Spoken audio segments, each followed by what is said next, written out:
Saudara-saudara pemuda yang dikasihi oleh Tuhan, mari siapkan Alkitab saudara, silakan membuka Keluaran pasal 13 ayat 17 hingga ayat yang ke-22. Keluaran pasal 13 ayat 17 hingga ayat yang ke-22. Sebelumnya mari kita satu di dalam doa. Kita berdoa. Bapa dalam Kristus Yesus, kami bersyukur di tengah suasana dan kondisi yang tidak memungkinkan, tapi semangat bersekutu Tuhan taruh di hati seluruh gerakan pemuda GPIB Immanuel Palembang, hingga punya kerinduan untuk bersekutu walaupun melalui tayangan video seperti ini. Kami membaca Alkitab, Tuhan tolong anugerahkan kami hikmat untuk mengerti dan memahami, lalu kemudian mengerjakan firman Tuhan dalam hidup beriman kami. Terpujilah namamu, ini doa kami, demi Tuhan Yesus Juru Selamat kami berdoa. Amin.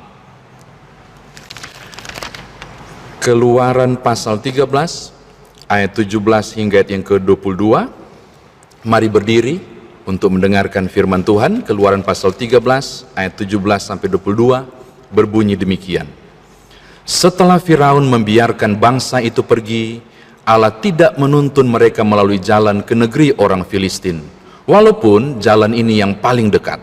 Sebab firman Allah, jangan-jangan bangsa itu menyesal apabila mereka menghadapi peperangan sehingga mereka kembali ke Mesir.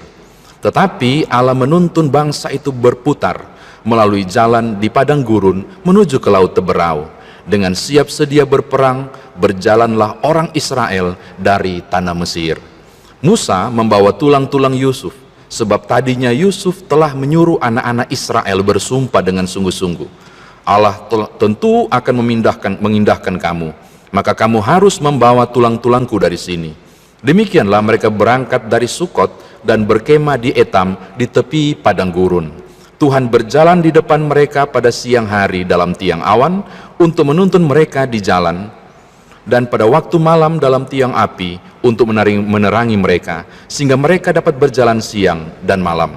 Dengan tidak beralih, tiang awan itu tetap ada pada waktu siang hari, dan tiang api pada waktu malam di depan bangsa itu. Demikian firman Tuhan, terpujilah Kristus. Haleluya. Shalom, saudara-saudara pemuda yang diberkati oleh Tuhan. Saya mengajak saudara untuk membayangkan hal ini. Pernahkah saudara mengalami jalan putar? Mari bayangkan ada satu kegiatan yang sedang saudara rancangkan untuk melakukan perjalanan jauh, lalu tiba-tiba oleh kondisi tertentu polisi membelokkan saudara ke jalan yang lain. Padahal saudara telah menyiapkan timing yang pas untuk datang, bekal barangkali disiapkan, ataupun berbagai hal yang sudah ditanggung seperlunya dalam rangka arak-arakan perjalanan itu. Lalu tiba-tiba tanpa disangka putaran itu terjadi. Saya yakin paling tidak waktu kedatangan meleset, atau hal-hal yang sudah direncanakan untuk tiba pun meleset, karena ternyata mengalami jalan putar yang tiba-tiba tidak menyenangkan. Nah, ketika saya mengatakan ini, hal seperti inilah teman-teman pemuda, hal inilah yang juga terjadi pada bacaan kita, bahwa ketika mereka berangkat dari delta Sungai Nil untuk target menuju ke tanah Kanaan yang dijanjikan, itu di kepala mereka sudah tahu bahwa perjalanan ini akan mencapai jarak tempuh sekian dalam waktu sekian. Saya mau kasih tahu Bapak, rekan-rekan pemuda sekalian, paling tidak ada 3 rute perjalanan itu. Ada yang melalui daerah yang sangat gersang, itu pun hanya menggunakan jarak tempuh tidak terlalu lama, paling lama 3 bulan dan seterusnya. Tapi ada rute terdekat. Rute terdekat itu yang kita sebutkan, yang ada di bacaan kita, delta Sungai Nil sampai ke Sukot dan Etam. Lalu terus ke sana, mereka akan sampai cukup dekat ke tanah Kanaan dengan perkiraan jarak tempuh 30 sampai 40 hari. Tapi ajaibnya, justru menurut catatan Alkitab, jika saudara membaca seluruh kitab Keluaran, ini yang mengagetkan. Mereka tiba di Kanaan, mereka sampai ke tembok Yeriko untuk dikelilingi itu, target jalan tempuhnya itu bukan 40 hari, bukan 40 minggu, bukan 40 bulan, tapi 40 tahun. Jadi ternyata penyebab utama karena mereka mengalami jalan putar. Coba lihat ayat 17. Ayat 17, Tuhan dengan sengaja membuat Israel mengalami jalan putar. Dan saya yakin jalan putar itu tidak menyenangkan. Dan otomatis mereka akan bersungut-sungut. Buat dari jarak tempuh yang begitu lama, silakan baca kitab Keluaran. Saudara-saudara akan kaget bahwa betapa persungutan terjadi ke hal-hal yang tidak mengenakan. Ini catatan yang pertama. Yang kedua, teman-teman pemuda, ada juga yang menarik. Bahwa ternyata di balik jalan putar itu, nanti baca seluruh kitab Keluaran, justru mereka mengalami bukan saja kegersangan kehidupan, bukan saja hal-hal yang tidak menyenangkan, tapi di balik jalan putar itu justru mereka mengalami keajaiban. Apa itu? Andai kata mereka tidak mengalami jalan putar, mereka tidak akan ketemu dengan laut Teberau yang terbelah dua. Andai kata tidak mengalami jalan putar, mereka tidak akan berjumpa dengan tiba-tiba burung puyuh itu jatuh dan bilang, makan kami dong. Nggak akan terjadi. Andai kata mereka tidak pernah mengalami jalan putar, maka Musa tidak akan pernah melempar batang kayu. Sebenarnya kalau teks Ibrani menyebut cabang, ranting. Melempar ranting, air asin itu, pahit itu, berubah jadi manis. Andai kata tidak mengalami jalan putar, mereka tidak akan pernah lihat Musa mengetok batu karang, keluar air yang enak diminum. Batu cadas. Jadi saya mau katakan, di balik jalan putar yang tidak menyenangkan itu, mereka mengalami hal-hal yang luar biasa, hal-hal yang menyenangkan, hal-hal yang indah. Jadi saya mau katakan kepada saudara, catatan kedua, di balik jalan putar, orang yang tidak menyenangkan, orang percaya diajak untuk melihat hal-hal yang sisi yang lain yang bisa disyukuri untuk menyenangkan. Terakhir, yang ketiga, coba lihat pasal 13 tadi pada ayat yang ke-21 sampai ayat yang ke-22. Di mana Tuhan saat Israel 40 tahun tak putar-putar di gurun? Di mana Tuhan ketika Israel 40 tahun putar-putar tidak tentu arah, tidak ada kompas, mengandalkan tiang awan, tiang api? Di mana Tuhan? Lihat ayat 21-22. Khususnya 22 bilang begini, dengan tidak beralih, tiang awan itu tetap pada waktu siang hari dan tiang api pada waktu malam di depan bangsa itu. Saudara lihat, di mana Tuhan? Di tempat putaran itu. Di mana Tuhan saat Israel susah, Tuhan ikut susah, Tuhan ikut berputar, diwakili siang hari oleh tiang awan dan pada waktu malam diwakili oleh tiang api. Yang saya mau katakan adalah, di balik hal yang tidak menyenangkan, di putaran yang dialami oleh Israel karena Tuhan yang izinkan, Tuhan juga ada di situ. Apa maksudnya? Di tengah kesusahan mereka, Allah tidak meninggalkan Israel. Di putaran yang tidak mengenakkan itu, Allah turut berputar seakan mengatakan, aku menyertaimu di putaran yang tidak mengenakkan itu. Oke, saya kira demikian firman Tuhan ditafsirkan bagi kita. Nah sekarang bagaimana saudara-saudara pemuda membawa ini dalam kehidupan beriman kita? Yang pertama, ini sudah khotbah-khotbah yang berhubungan dengan physical distance ini memang temanya akan kesini terus. Saya yakin saya tidak tahu ada berapa orang saudara yang mengangguk-ngangguk untuk setuju. Saya kira COVID-19 dengan efek physical distance, juga orang yang tiba-tiba sakit atau duka, saya kira ini bentuk putaran yang tidak mengenakan. Berapa banyak di antara saudara yang barangkali terjadwal ujian skripsi? Berapa banyak di antara saudara yang barangkali sedang menanti interview pekerjaan? Berapa banyak dari saudara barangkali, saya tidak tahu, yang sudah bekerja akhirnya dirumahkan? Atau berapa banyak dari saudara yang sudah planning luar biasa untuk keluar kota, untuk masa depan saudara, gara-gara COVID-19, physical distance ini, saudara mengalami putaran yang tidak mengenakan, tiba-tiba tang, planningmu hancur, rencana yang sudah matang dibuat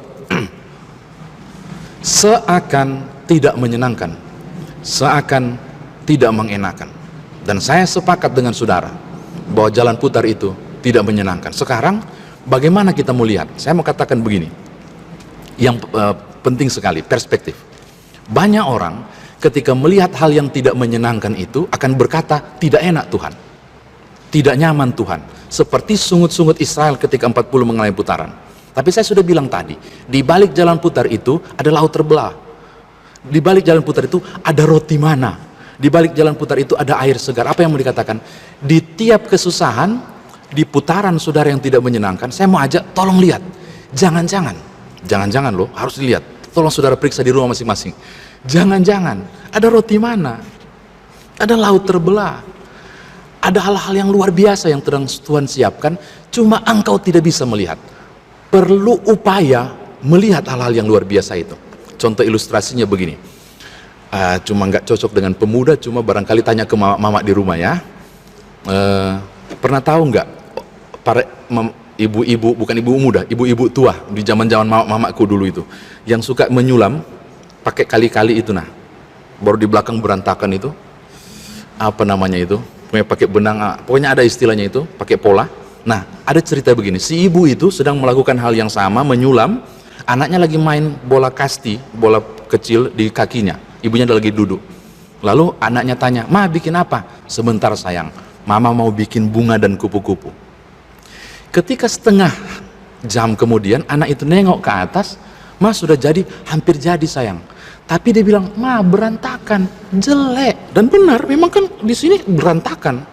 "Sebentar sayang, belum jadi." Dibuat lagi. Hampir rampung, anaknya nanya lagi, "Ma, udah jadi nggak bunga kupu-kupu?" Udah dikit lagi sayang." Dia nanya lagi, "Kok jelek, Ma? Kok berantakan benangnya?" "Sabar sayang." Sampai ketiga kali, akhirnya perfect, sudah sempurna. "Sudah nak." Anak kecil itu lihat lagi, "Mak, nggak bagus, jelek banget," karena dia lihat di bawah. Nah, ibunya itu kemudian menggendong anak itu, taruh di pangkunya, dan kasih duduk, lihat dari atas. Wow, bagusnya bunga dan kupu-kupu. Sudah lihat? Yang saya mau katakan begini, banyak orang mengeluh kesukaran di bawah, tapi dia tidak pernah tahu apa yang dirancangkan Tuhan. Dan Alkitab bilang, rancanganku adalah rancangan damai sejahtera. Maka di putaran yang tidak mengenakan, itu hal bawah yang engkau lihat. Engkau harus mampu membayangkan perspektif Allah dari atas, bahwa apa yang Tuhan buat bukan rancangan kecelakaan. Apa yang Tuhan buat adalah rancangan damai sejahtera. Di balik putaran COVID-19, physical distance yang harus saudara alami, saya percaya ada hal baik. Cuma sayangnya engkau belum bisa melihatnya, karena perjalanan ini belum selesai. Amin.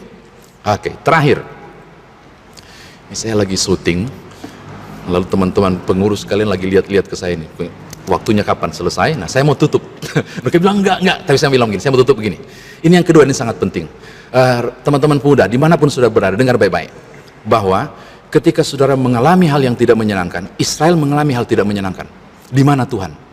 Saya mau bilang hal penting ini. Allah turut berputar dengan tiang awan dan tiang api waktu siang dan malam, seakan mau bilang kepada Israel, kesukaranmu, engkau tidak melangkah sendiri. Maka saya mau katakan hal yang sama kepadamu di rumah, bahwa di titian yang tak mudah, di kondisi COVID-19, di physical distance, di banting kiri atau kanan perjalanan hidupmu yang tidak menentu sekarang, kalau engkau bertanya di mana Tuhan, saya mau pastikan Allah ada di sekitar tangisanmu, Allah ada di sekitar hal yang tidak nyaman dalam hidupmu, bahwa Tuhan tidak akan pernah meninggalkanmu. Apa buktinya? Pada hari yang ke-40, ketika mereka mengelilingi tembok Yeriko itu, di putaran hari ke-7, roboh tembok itu, dan mereka merebut Kanaan. Yang saya mau katakan bilang, timingnya, di dalam penyertaan Tuhan itu, engkau harus mengikuti timing Tuhan. Bagaimana masa depanku pendeta? Aman, ada di tangan Tuhan. Kapan? Timingnya Tuhan, bukan timingmu. Waktunya Allah, bukan waktumu. Sebab segala sesuatu pasti akan dibuat indah pada waktunya. Karena itu, saya mau tutup dengan bilang begini, selamat berputar, selamat mengalami hal yang tidak menyenangkan, tapi saya mau bilang, jangan berjalan sendiri. Berjalanlah bersama Tuhan, kompas agung yang mengarahkan saudara pada waktunya menjumpai Kanaan, yaitu masa depan yang Tuhan sediakan. Tuhan berkati saudara. Haleluya. Amin.